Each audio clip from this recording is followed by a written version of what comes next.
Who am I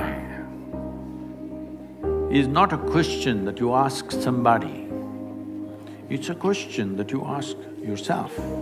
You don't know who you are, is it a small problem?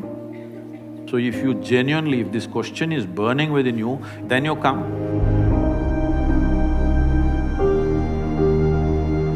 Pranam Sadhguru, I am from West Bengal. My name is Shourabroto Mukherjee. I have been following you for last 3 months. Was that a warning? No. Why, sir? No. I have been following you for several last few months, and I have been watching your videos, and literally I can say that I'm your fan. But I have one question that I have noticed that you have said that whatever we accumulate in our life, like our salary, our reputation, our wealth, our body fat also, it's all, we can say that it's mine, but it's not me. You say, I have seen this, and it's extremely logical. Sure, I can say that the house is mine, but that's not me. I can say that the body is mine, but that's not me. Then what is me? Then what is me? If I release whatever I earned, if I remove whatever I earned, then what is me? What is my existence? That's what I want to know. Why are you asking me, huh?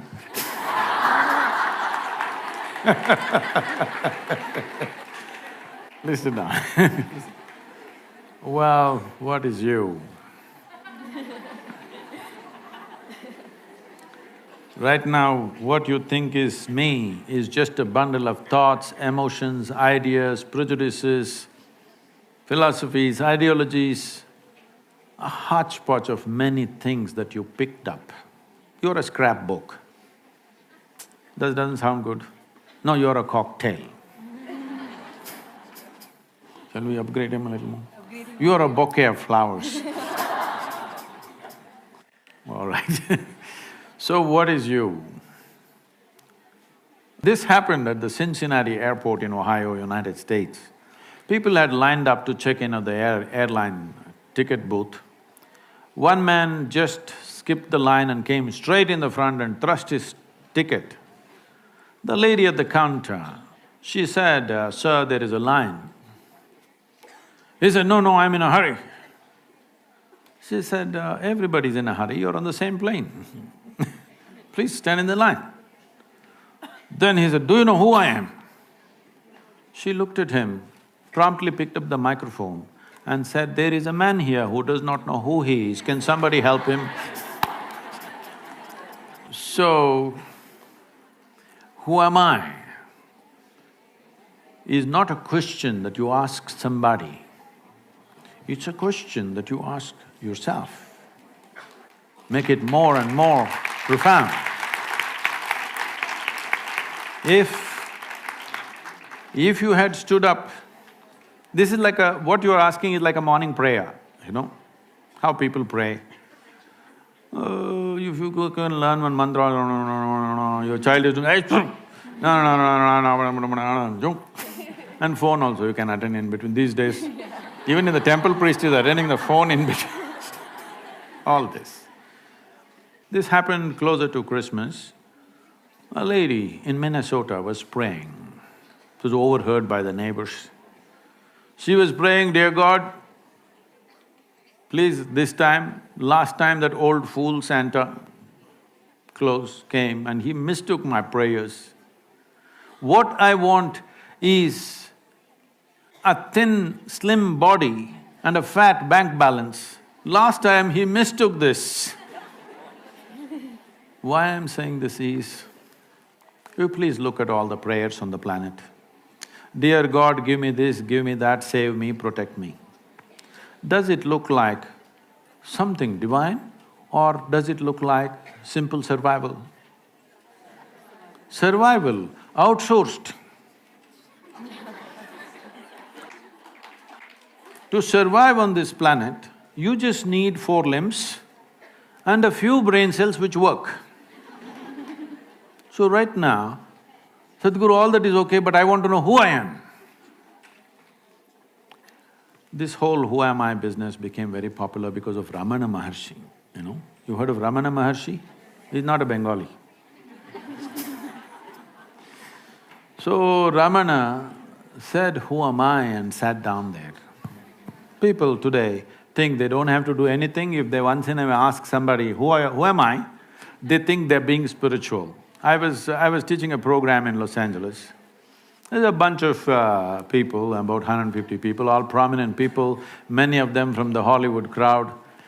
And a whole lot of young women were looking similar. They're not sisters, they have the same doctor.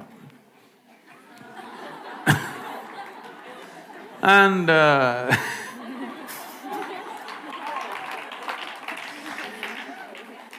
and then one of them says, Sadhguru, I'm just teaching them a simple 21-minute practice. Why? To turn you inward. Because you're asking this question out. You will not find anything. If I tell you are an Atman, Paramatman, nonsense, where does it take you? Just more vocabulary. See, if I tell you are a soul, you are a divine entity, you are Atman, you are Paramatman, you didn't get anywhere. You just got more nonsensical vocabulary. That's all you got. So I said, we're teaching you a simple process, 21 minutes, how to turn inward. But you're telling us all this 21 minutes we have to do all this, but Ramana Maharishi said, you don't have to do anything. I said, whoa, Ramana got to Los Angeles? But Ramana did nothing, that's a fact. He simply sat like that, cross-legged. Simply doing nothing, absolutely. Rodents came and bit and ate his flesh. It festered wounds, became worm-infected. He simply sat doing nothing. If you can do that kind of doing nothing, immediately there is an answer, all right? But now in California, they made like this, if a mosquito bites, they'll call 911. Yes, that's how it is. In this state, you don't ask. So right now, if this is an existential question, this is not a small question. You don't know who you are, is it a small problem? Huh? It is a fundamental problem, isn't it? And you're getting up and introducing yourself, where you… Bengal you come from and everything. And now you're asking the question is not matured yet. If you stood up and you could not ask question and tears came to you, I would have answered this question completely differently. But now it's a joke, so I'm joking with you. Is that okay? Huh? Question is there, it's a good thing, the question is there. But the question needs sharpness to penetrate. It still doesn't have enough intensity that it can penetrate something. It's right now a casual question. So right now, I can tell you something, who you are, but it's not in your experience. If I tell you something which is not in your experience, what can you do? You can believe it or you can disbelieve it. If you believe it, you are not any closer to it. If you disbelieve it, you are not any closer to it. If you believe me, you can go and tell some fancy positive story. If you disbelieve me, you can go and tell some negative story about me. But you have not moved an inch, isn't it? So if you genuinely… if this question is burning within you, if tonight, if this question bothers you so much you cannot sleep, you cannot sit, you cannot stand, if it bothers you like that, then you come, I'll give you something else, something totally different.